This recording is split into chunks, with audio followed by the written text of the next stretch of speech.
नमस्कार। कभी सोचा है कि कैसे लोगों का एक समूह जो कबीलों में रहता हो धीरे धीरे एक बड़े संगठित राज्य में बदल जाता है।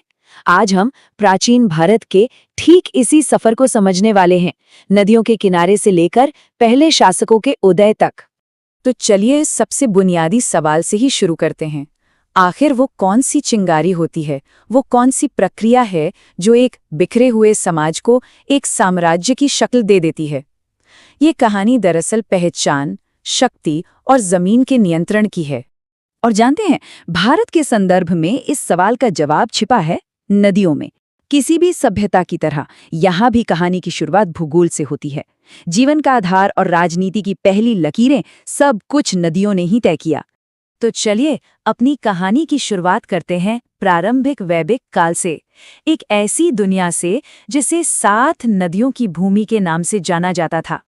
इस इलाके को एक खास नाम दिया गया था, सप्त सिंधु। ये सिंधु सरस्वती और उनकी सहायक नदियों से सिंचित क्षेत्र था। समझिए कि यही वो मंच था जिस पर भारत के शुरुआती राजनीतिक ताने बाने बुने गए।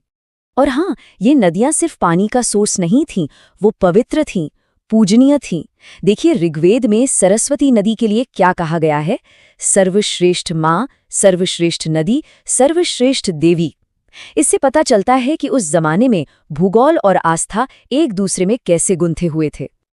अच्छा, तो सवाल ये उठता है कि इस नदी केंद्रित समाज में लोग शासन कैसे करते थे?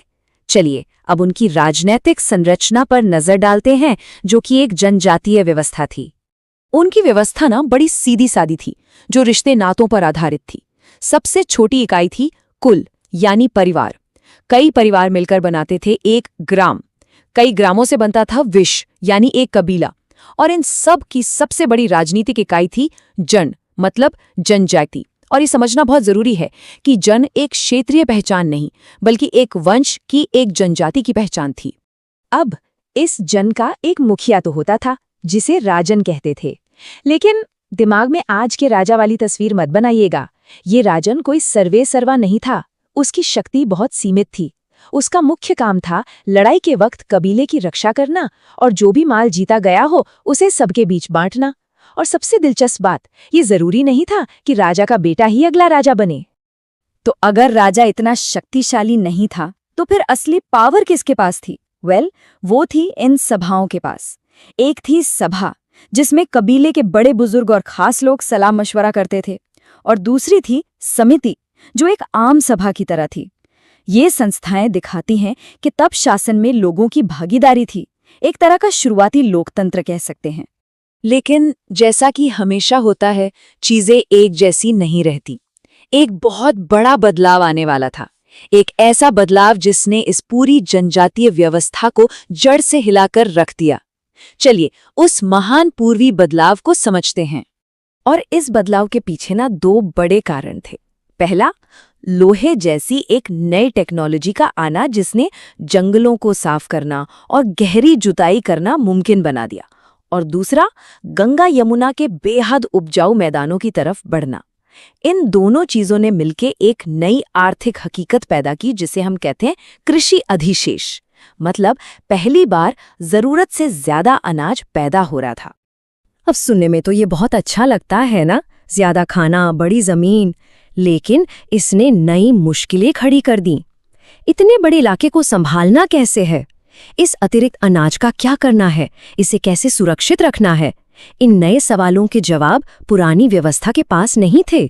अब एक ज्यादा मजबूत, ज्यादा केंद्रीकृत सिस्टम की जरूरत थी। और इसी जरूरत ने जन्म दिया एक नए तरह के राजा को। यहीं से एक कबीले का मुखिया एक ताकतवर संप्रभु शासक बनने की राह पर चल पड़ा। आइए जरा देखते हैं कि ये बदलाव कितना बड़ा था। जहां पहले वाला राजन सिर्फ अपनी जनजाति का रक्षक था, वहीं उत्तर वैदिक काल का राजा एक तय इलाके का, एक क्षेत्र का मालिक बन गया। उसकी शक्ति अब सभाओं से नहीं बंधी थी, बल्कि उसे दैवीय माना जाने लगा। और सबसे बड़ा बदलाव, राजा का पद अब वंशानुगत हो गया। और ये तो होना ही था। जैसे जैसे राजा की ताकत का सूरज चढ़ रहा था, आम लोगों की आवाज, यानी सभा और समिति, उनका महत्व घटता चला गया। भागीदारी वाले शासन की जगह अब एक छत्र राजतंत्रीय अधिकार ने ले ली थी। ये बदलाव सिर्फ सत्ता में ही नहीं बल्कि लोगों और राज्य के रिश्ते में भी आया।